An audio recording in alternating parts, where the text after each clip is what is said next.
Iche Chalima Pabung Singh, Mayam Pumnamakpu, Tamoy the Siba, Amasumikai Kumbu Cherry, Kan Biba Mapuna, Matam Chupada, Loina Bibo Isanu, Patabadagi, Anayek Manung Matam Chadana Shenabat Hukadova, Atem Bagi, Amambagi, Haikab, Jacob Ki Pangal Dagi, Yang Bidiba, Punamakpu, Kan Bibo Isanu, Kan Bibagi Mapuna, Su Christe Paishona. Mayam ngasing haktang live thazage haiduna lakchabani live thajarakpani mayam matam kuire live lakchadaba haiduna ado ngasigi maruiba topic ti mayam aina aigi dukan gi manakta ipai shorgi ningna sang amakak sajanabagi damakta aina mamangda haijaki badu mayam ai sanabagi damakta thorang tawjari ngasi ase khigi Sanglen sagadoriba mystery ado mayam ngarang ase ina phone tawbani amasung ngasi mahak laaga yengamme mayam ahan badadi mayam aigi wakhanda khanjabase mayam akogi wana tawraga sainebi tawraga wana adugogi tin matai matai da tawraga sarage haina adum khalammi mayam ko Manamdi pesa yam changani pesa su ingonda leiti haina num khalamani ado adumaina tawbase mayam akogi sumaina hainaraga thabak subagi mi kado wa gi thabak subagi mi hainaraga mekhoi se lakte amasung aigi thamoida su ipana haibadi wana tawraga sabase ipana su yaningdaba haibadi ipagi yaning manate haibase ingonda phaujarakpadagi mayam ipagi thabakni aduna aikoina di miyoibanina ngamoidra haina ta khalle adu ipana di wana sabase turen manaksu oibanina aduna una mayam ngasi ugi mystery ni aina kaujarambado kau yemasu mahak lae mayam ngasi se laga ngatang mamangda aikoi yenge lamsu khitang thondaba yaroi mafamdo khoi kitang up down leibako aduna mafamdu su tholani aduga mayam ma gaiga estimate panabase around mayam lising nifu dagi yankhai gi manung changani akoigi maroina ugi yumbi angle adoidi ugi lakpado ko aduna akoigi ngahaitana su saba yadabanina saringe da kitang chauna su saning bani aduga matai du da mayam akoigi tin jinga oiraga su akoigi matai da napnabagi akoigi asangba machugi amakak leibudo aduna oina hapchage haina khanjare adugidi mathakto tin tawraga adugidi Jesu Christ gi akoigi mamangi du da kitang wanghallaga mayam ko adugidi Jesu Christ gi maning du dang angauba cross gi maning dang angauba fi na tawraga matai da su akoigi fi na loina khajallaga da Jesu Christ gi mamang da candle thanabagi mafam na chingba su thammaga tawjage haina huji khanjari mayam aina tawjagadoribasi chilnau chi chil thajaraba khoi mayam gi damaktani aina tawjaribasi baramaduna aina tawjabasida mayamna nungsibiduna mateng pangbiu maromdi aina ithantana sabagi pangal de ngonda leijade mayam sengna hajaragadi haibadi aigi su dukan fast food ki dukan macha ama tawjabani asina karamna ngamgadabano haibasi wakhandi adum lai adubu ipana soidana ngamanbigani haibase asidi mayam ngonda faujai mayam aduni adona mayam ngasidi loina yengamme haitai mystery do laga asuk changani ugi mamal adoidi mystery gi asamal tana mayam lupa lesing taruk hai ina isorgi mingda tawbanina ina mamal do taw liu haina su yam haina dre fare ina haire mayam duna masi yengbiriba nusijaraба chilnau che chelima pawung sing akogi ramda manipur dagi oiragasu kasar dagi oiragasu akoi guwahati dagi oiragasu mapan lamda leiragasu koi kristagi nungsibase aina mayamda uthokning bani maramdi Jesu Krista ipa ishorda ekoina changningba matamda changba yai ipagi churchta ipagi manakta khuramningba matamda khuramba yai haibase aina mayamda ipaga ikhoiga gi mari se lapthoknaba amakhak ekoina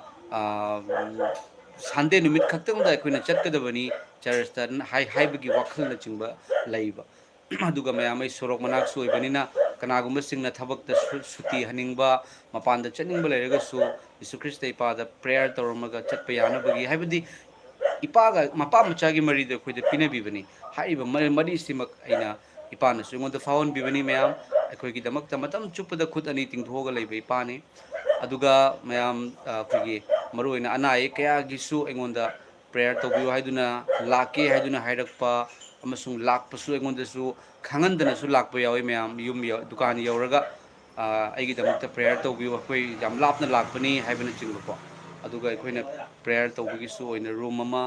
ꯏꯄꯥꯕꯨ ꯊꯥꯒꯠꯆꯕꯒꯤꯗꯃꯛꯇ ꯑꯩꯅ ꯈꯟꯖꯕꯅꯤ ꯃꯌꯥꯝ ꯑꯁꯤꯗ ꯃꯌꯥꯝꯅ ꯃꯇꯦꯡ ꯄꯥꯡꯕꯤꯌꯨ ꯍꯥꯏꯕ ꯋꯥꯍꯩꯁꯦ ꯑꯃꯨꯛꯀꯁꯨ ꯑꯩ ꯍꯥꯏꯖꯒꯦ ꯑꯩꯈꯣꯏ ꯄꯨꯝꯅꯃꯛꯀꯤꯅꯤꯀꯣ ꯑꯗꯨꯒ ꯑꯩꯈꯣꯏ ꯏꯔꯝꯗꯝ ꯃꯅꯤꯄꯨꯔꯒꯤ ꯒꯨꯋꯥꯍꯥꯇꯤꯗꯒꯤ ꯑꯣꯖꯥꯁꯤꯡ ꯏꯆꯤꯜ ꯏꯅꯥꯎ ꯏꯆꯦ ꯏꯆꯜꯁꯤꯡꯁꯨ ꯂꯥꯛꯄꯤꯌꯨ ꯑꯩꯒꯤ ꯏꯄꯥꯒꯤ ꯁꯪꯂꯦꯟ ꯑꯁꯤ ꯁꯥꯕ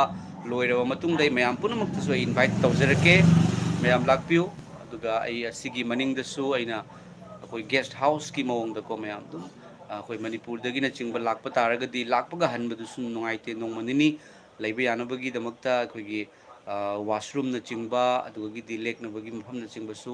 ꯁꯥꯅꯕꯒꯤꯗꯃꯛꯇ ꯈꯟꯖꯕꯅꯤ ꯋꯥꯈꯜꯁꯦ ꯏꯁꯣꯔꯅ ꯉꯝꯍꯟꯕꯤꯕ ꯑꯣꯏꯁꯅꯨ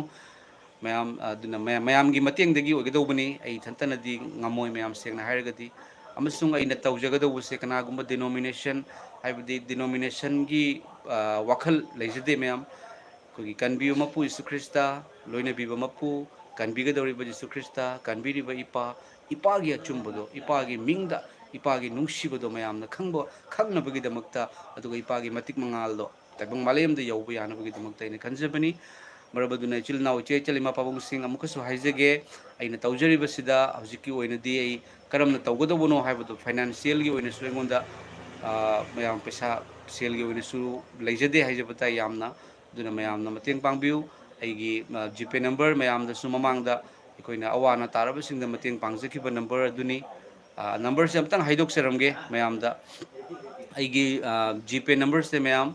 8471929423 ꯑꯃꯨꯛꯇꯪꯒ ꯍꯥꯏꯖꯒꯦ 8471929423 ꯑꯁꯤꯗ ꯑꯩꯒꯤ ꯃꯃꯤꯡꯗ ꯂꯩꯕꯅꯤ ꯃꯌꯥꯝ ꯑꯁꯤꯗ ꯃꯌꯥꯝꯅ ꯏꯁꯣꯔꯒꯤ ꯃꯤꯡꯗ ꯑꯩꯅ ꯏꯄꯥꯒꯤ ꯁꯪꯂꯦꯟ ꯁꯥꯖꯕꯁꯤꯗ ꯑꯗꯣꯝꯅꯁꯨ ꯑꯉꯝꯕ ꯃꯇꯦꯡ ꯄꯥꯡꯕꯤꯌꯨ ꯍꯥꯏꯕꯁꯦ ꯃꯌꯥꯝꯗ ꯑꯩ ꯍꯥꯏꯖꯒꯦ ꯃꯌꯥꯝ ꯊꯥꯒꯠꯆꯔꯤ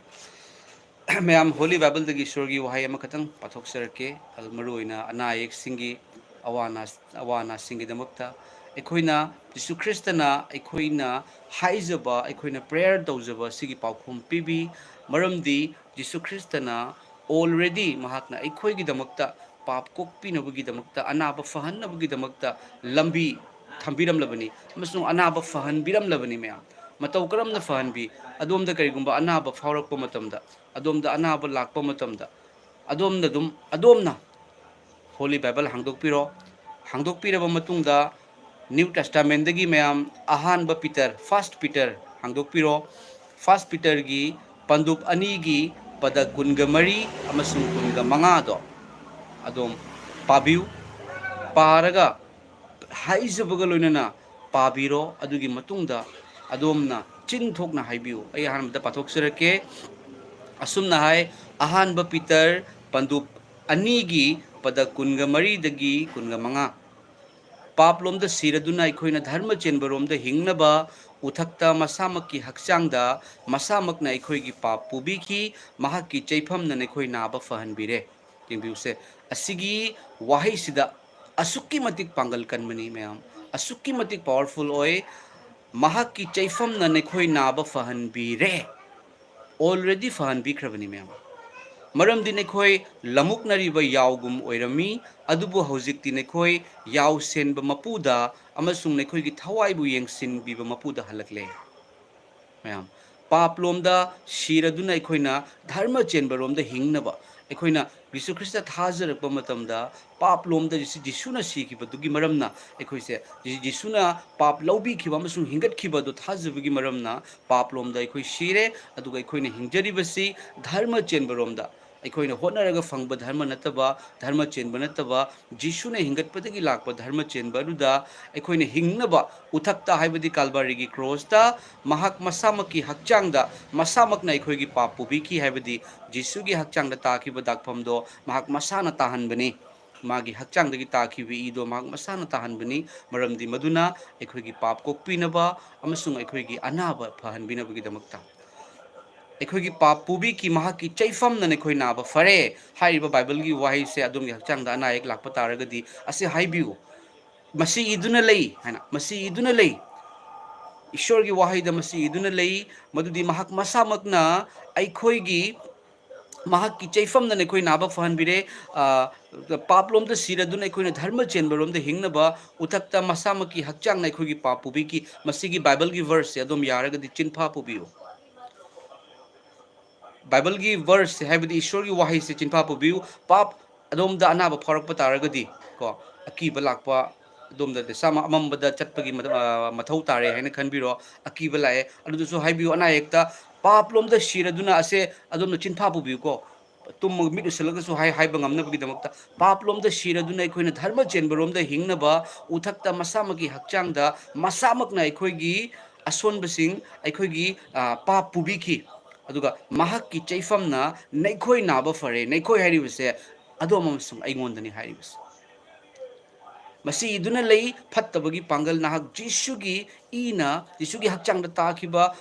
दाफमना नाहक खोंखा थमख्रबनी जिसु नैबु फहले जिसु नैबु अनाब कोखनबिरे हाइना हाइबिउ मदो मदुदा फत्तबगी पांगल मांखिनी मरमदी ईश्वरगी वहाइसे येंगो येंबिउ जिसु ख्रिस्टदा अथेमना थेंबा मतमदा महाकनसु ईश्वरगी वहाई महाकनसु कोट तौरे अदुगा जिसुनसु इपानसु इपागी वहाई से कोट तौबनी मसी इदुना लई मसी इदुना लई असे चिंदगी हाइबिउ मसी इदुना लई जिसु ख्रिस्ट मसामकना अखोइगी पाप की दमकता मसामकी हक्चांगदा अखोइगी असोनबसिंग लौदुना पुबिरे अखोइगी अनाबसिंग लौदुना पुबिरे महाकी महाकी चैफमना अखोइ नाब फहनबिरे हाइदुना हाइरगा आमेन हाइदुना हाइबिउ मैम से इपागी वहाई से यामना पांगल कनमनी मैम वर्ड ऑफ गॉड जिसु ख्रिस्ता ईश्वर की वहाई अहानबद वहाई अदु लेरमी वहाई अदु ईश्वर के लेमिनरमी अमसुंग वहाई अदु तैबंग पानबद सायो लकले हाइबा वहाई अदुनी प्रभु जिसु इपा जिसु ख्रिस्ता थागचरी मैम सिकक मैम दई फुंगदोक सनिंगमनी जिसु ख्रिस्ताना अदु मैम पुनमकपु अवानादगी अकी लांगतकनबदगी फत्तबदगी कनबिबो इसनु अखोइगी थाजबा अखोइगी होप अखोइगी आशा कैदोंगैदा हंथबा यादे फत्तबना फत्तबा फत्तबगी पांगलदुना अदोमदा हाइरकनी अदोमगी नाबा फररोय फत्तबना हाइरक्तोइनिको अदोमदा माइंदा नंगसे अनाबा याम हेंजले नंगसे कनबा ngमरोय नंगसे सिरनी नंग उपाय लेत्रे असे फत्तबगी वाहैनी मतमदुदा अदोमना हाइबिगदौबसे चिनथोकना हाइबिउ मसी इदुना लई जिसु ख्रिस्टगी हक्चांगना अइगी नागदबा अइगी सिगदबा अइगी उपाय लेररोयदौबा पुनमक पुदुना इट इज फिनिश्ड हाइदुना लाउदुना हुमनी सुब नुमित्ता मोंगफमदगी जॉय तौदुना हिंगतख्रेबनी मैम नुमिनि फुनि लेबिरमलगा चंगना सरगदा कादुना ईश्वरगी येथंगमना कंद फमदुना थाजरबा अखोइगी दमकता हाइजबिरी थाजदबा सिंगी दमकता खुद तिंगथोक्तुना कनबिरगे हाइदुना कौबिरी मैम असे अदुम कौबिगनु थाजबा हंदबिगनु अदोमगी थाजबा करिगी हनगदौबनो थाजबा इपान नंगी दमकता सीखरे जिसुना नंगी दमकता सीखरे नंग तौबा फत्तबा तौरकदबगी यावना नंगी पाप की दमकता सीखरे हौजिक नंगसे पाप चेनबा नत्रे नंगी दमकता हिंगतखरे थाजबा मतमदे ईश्वरगी वाहाइना हाइबिरिसे ओरबा पाप लोमदा सिरदुना ऑलरेडी सीखरे अखोइ पापता अखोइना धर्म चेनबरोमदा हिंगनबा उथक्ता मसामकी हक्चांगना मसामकना अखोइगी पाप पुबिकी महाकी चैफमना अखोइ नाबा फहनबिरे मसे हाइरबा मतुंगदा मखादा सुमना हाइरे मयाम मरमदि नखोइ लमुकनरिबा यावगुम ओइरमी लमुकनरिबा हाइबदी कदाइद चटकदबनो खंगदबा कदोमद लेगदबनो खंगदबा को लमुकनरिबा अमदमुख हेक अमर असिरा असिरा असिरा एगी मपु असिरा ईश्वर असिरा असिरा हाइना लमुकनरिबा यावगुम ओइरमी अदुबो हौजिकदि नखोइ याव सेनबा मपुदा अमसुंग याव सेनबगी मपुदो सेंबिरक मपुदा अमसुंग नखोइगी थावाइबु यंगसिनबिबा मपुदा हलगे हाइरिबा याव सेनबा मपुसिदी अखोइगी थावाइगी दमकतासु महाकना खनबि मरमदि हाइरिबा मपु महाकना अखोइगी थावाइसे सेंबिबनि प्रेज द लॉर्ड थागचरी मैम ईश्वरना पुनमकपु लोइना बिबो इसनु अनाय कोखन बिबो इसनु मैम इपागी थौगल हेने हेना तौजगे थाजरबसिंग अखोइ मैम हाइजमिनसी थाजदबसिंगी दमकता अखोइ हाइजमिनसी मैम अखोइ अमतनी अखोइ ख्रिस्टदा अतोप अतोप जाति ओरगसु ख्रिस्टदा अमतनी अदुगा ख्रिस्टनी हाइरगा ईश्वरगी अचुंब तौरक्तब तारगदी मधुगा मधु ख्रिस्त की नत्ते अमसुंग मधुदा वारकपा वातेम बिबसे मथौ ताई मैम को हंदक्तसु अइना ngarang semjekiba kino jalandhar haiba adugi pastor amakha Vijender Singh mamang the prophet tapado mangonda mi yam lae mi yam lae paisa su yam phange mangonda guard security amamasu thomjalle kari lakhre ghaman amakha lakhre proud amakha lakhre ai mangai re haiba amakha lakhre Jisu Christ gi mathakta lakhre mana हाइरिबसे ईश्वर यादे शैतान फत्तबद खुदों चाब पीखे ma'am ऐसे ख्वाइदगी हेले ऐसे अथोइबने है खनबगी मरमना माना नुपीदुद फूबनी माना मिंगोंद फूब नत्रा ईश्वर की थगोल है यीशु ख्रिस्तना सर्गद ख्वाइदगी चाउनिंग महाक अदुना ख्वाइदगी पिकपो ओइसनु हाइबिरिबनी यीशु ख्रिस्तना मागे सेबोक सिंगी मखोंग हमदोकपी पीटरना अगोंद हमदोकपीगनु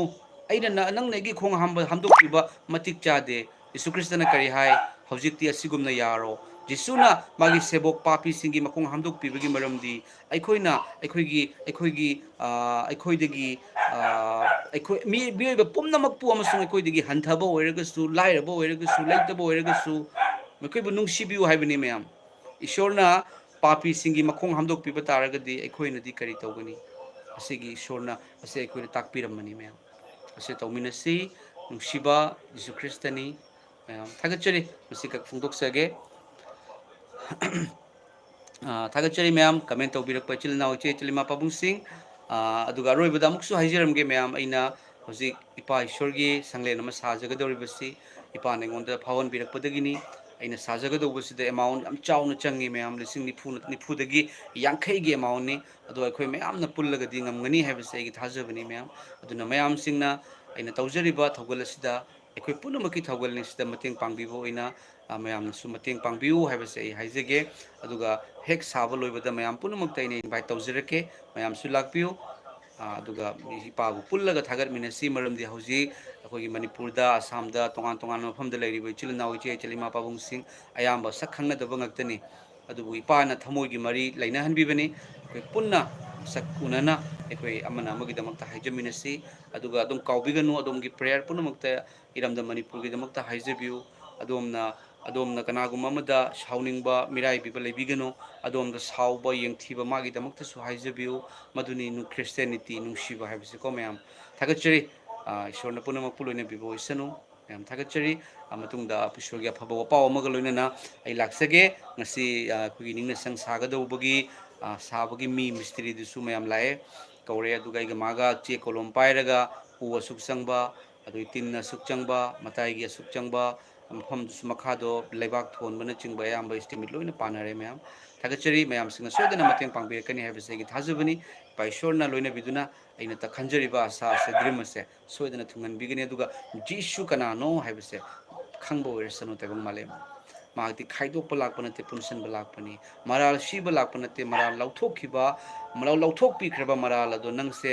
पाप चेंद्रे धर्म चेंबो ओइरे अइबु थाजबा मतमदा नंग मांगदुना लोंबा नाइदब सर्गद चटलगनी हाइबिबा लापा अइना नंगबु लोइना बिरे हाइबिबा लापा नंगसे इगिने इचानुपी हाइना कवि हाइबिबा लापा नंगी धर्म हुदोकदबो नते नंगबु अइना कनबीबा पापलोमद लेरंबदो पापलोमद सीदुना धर्म चेंबरोमद हिंगनबा लापनी अवाना की लांगतकनब लेरगसु अइना नंगी अवाना पुनम कलवारीगी क्रॉस द लोइख्रबनी अइबु थाजौ अइबु थागलो अमसु नंगोंदा अंगकप मेरेकल अदो उरकनी हाइबसे फोंदोक्सरगा ngasi live solution jerage ma'am थागचरी God bless you all ईश्वरना पुनम पुलोइना बिबोइसनु प्रभु जीसु की थौजाल यंगबिरिबा दोम यंगबिरकदोरिबा live असुबु यंगबिरकदोरिबा दोम पुनमकी मथक्ता लापो ओइरसु नमसुंग थाजरबसिंगना सोयदना मतेंग पांगबिउ अमसुंग अइना खंजरिबा आशा इपागे संगलेन साबसे असदा ngam मतेंग पांगबिदुना ngamhanbiu हाइबसे हाइजरमगे अमुक अरोइबोइना मैम आइगी जीपे नंबर अमतंग हाइदोक्सरमगे को मरमदि आइसु हायेंगदगी हौगदौबनिना आइसु वाखंदा आइदि कमाय तौगदौबनो कई तौगदौबनो हाइबसे दुम खल्ले मैम को मी एम ओइबनिना आइसु आइगी जीपे नंबर हाइदोक्सरमगे मैम 8471929423 असिदा दयानंद लाइश्रम हाइन लेबनिको असिदा मैमना प्रभु जीसु की मिंगदा मतेंग पांगबिरमो अदुगा इने सिपागी संगलिन साजरगा अदोम सिंगसु लाक्पिउ अखोय मैम पुल्लगा इपागी थगल तौमिनसी प्रभु जीसु न पुनमको हेनबिबोरसे आमेन।